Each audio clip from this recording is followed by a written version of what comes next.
Bali, magkakarga ako ng isda dito ngayon.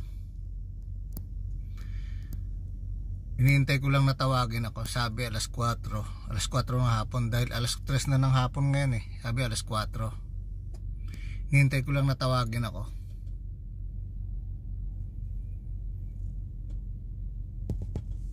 Ang ganda ng lugar nila dito, guys. Malinis. Tapos may bahay doon sa taas, oh. So pagkatapos ko kargahan dito, babiyahe ako papuntang Kristiansand. Sasakay ako sa ferry papuntang Denmark. Hinihintay ko lang na tawagin ako mamaya. Update ko kayo pagkatapos akong kargahan. Eto, bali may rampa na ako, kinakargahan na ako ngayon. May dalawa pala akong kasama na yun, no?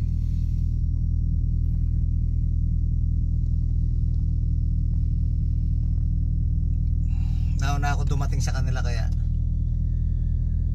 nauna akong kargahan eh.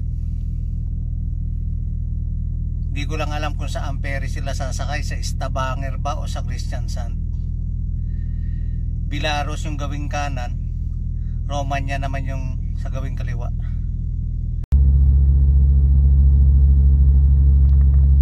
Bale, tapos na akong kargahan. So, papunta na ako ngayon sa pier, doon sa sakayan papuntang Denmark.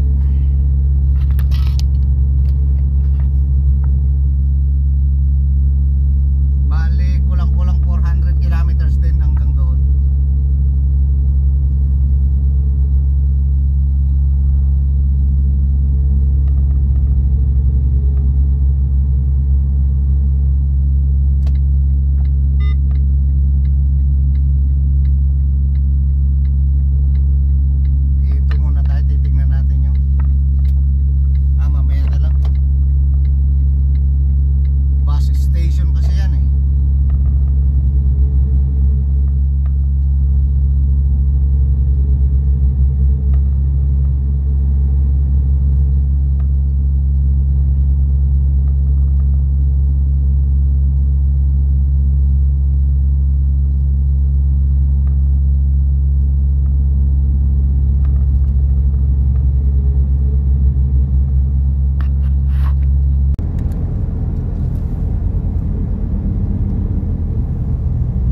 Madilim na.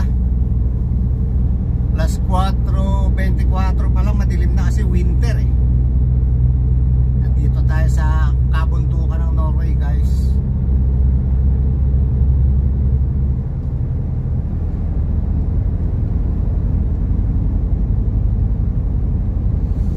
Mga after 50 kilometers sasakay tayo ng maliit na barko ulit. 30 minutes ang biyahe.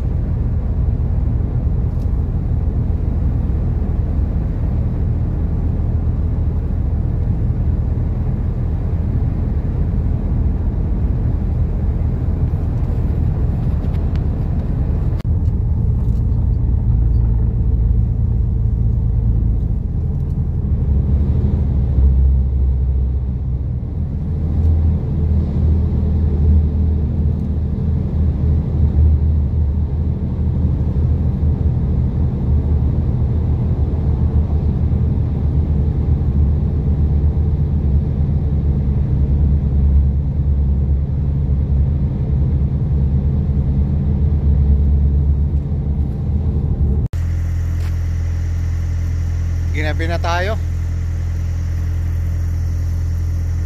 Maliliit kasi ang daanan dito, kaya hindi tayo makapagpatakbo ng mabilis. Delikado.